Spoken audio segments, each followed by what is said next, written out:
Dalam nama Bapa dan Putra dan Roh Kudus. Amin. Saudara-saudari umat beriman yang dikasihi Tuhan,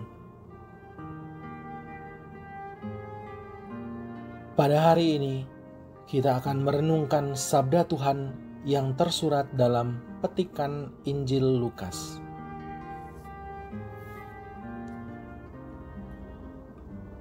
Inilah Injil Yesus Kristus menurut Lukas.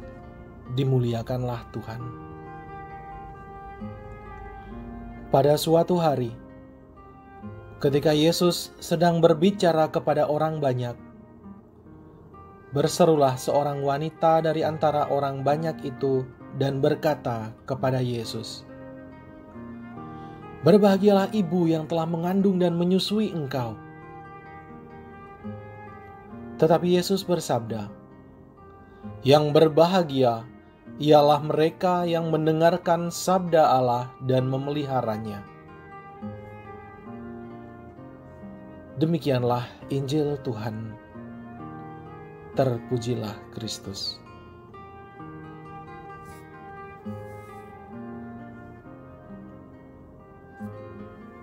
Saudara-saudari terkasih, di tengah kerumunan orang banyak, seorang wanita berteriak, "Berbahagialah ibu yang telah mengandung dan menyusui engkau." Suatu teriakan spontan yang bahkan tidak didasarkan pada kenyataan jika dia mengenal ibu Yesus. Namun ingatkah kita? Ada suatu kebiasaan di mana ketika kita melakukan hal yang baik, juga ada orang lain yang dimuliakan. Atau sebaliknya, kita juga ikut dimuliakan ketika orang lain melakukan suatu hal yang luar biasa. Tentu ada hubungan khusus antara orang-orang yang saling memuliakan ini. Dan yang paling lumrah adalah hubungan anak dengan orang tua. Kita pasti sering mendengar ketika seorang anak berprestasi, orang akan berucap, "Wah, ibunya pasti senang. Wah, ayahnya tentu sangat bangga." Sabda sang guru menggugah hati seorang wanita. Mungkin dia seorang ibu. Dengan lantang, ia memastikan kebahagiaan ibu Yesus. Alangkah dahsyat sabda Tuhan. Begitu mencengangkan pengajaran sang guru. Sampai-sampai ibunya turut dimuliakan. Ibu dan anak, dua sosok yang tak bisa lepas pisah. Pujian yang diterima seorang anak memuliakan hati ibunya. Kebahagiaan seorang ibu adalah melihat anaknya berhasil.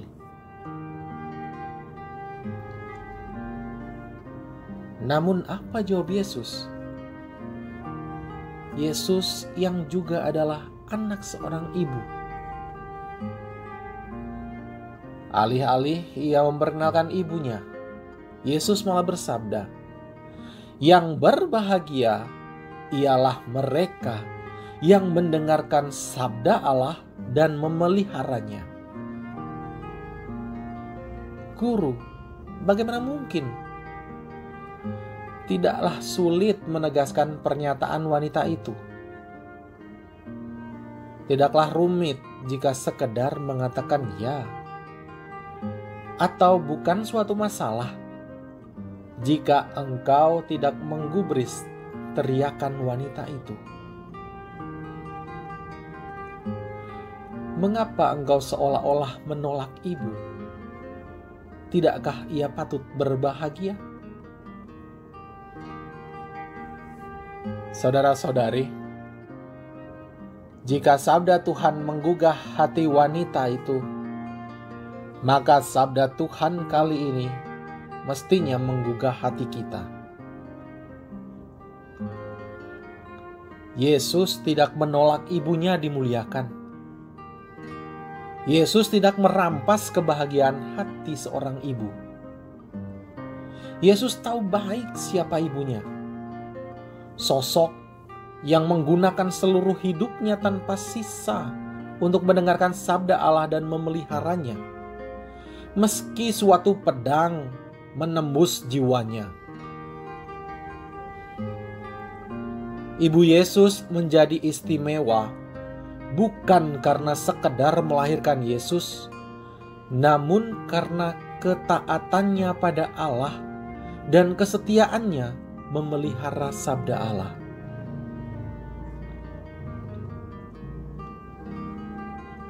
Saudara-saudari,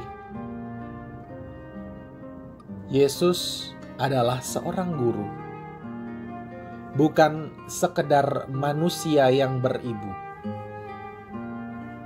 Sang guru ingin agar kita tahu bahwa bahagia itu bukan berasal dari apa yang dilakukan orang lain, melainkan apa yang kamu lakukan dengan kaki dan tanganmu sendiri. Sederhana,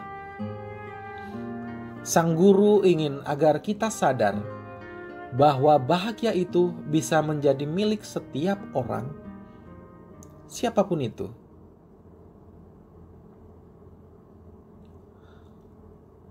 Setiap kita, masing-masing kita, mempunyai kesempatan untuk mengusahakan kebahagiaan kita sendiri. Mari bersama-sama kita mendengarkan sabda Allah dan memeliharanya.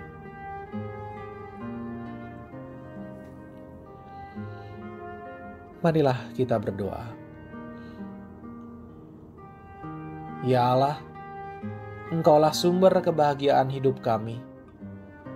Mendengarkan sabda-Mu adalah nafas hidup kami. Anugerahkan kami hati yang mampu mendengarkan dan memelihara sabda-Mu. Jadikanlah diri kami sebagai bait Roh Kudus, dan jadikanlah diri kami saluran berkat bagi dunia ini. Tinggallah bersama kami, sehingga sabda itu berbuah berlimpah dalam hidup kami. Dikau kami puji, kini dan sepanjang masa. Amin.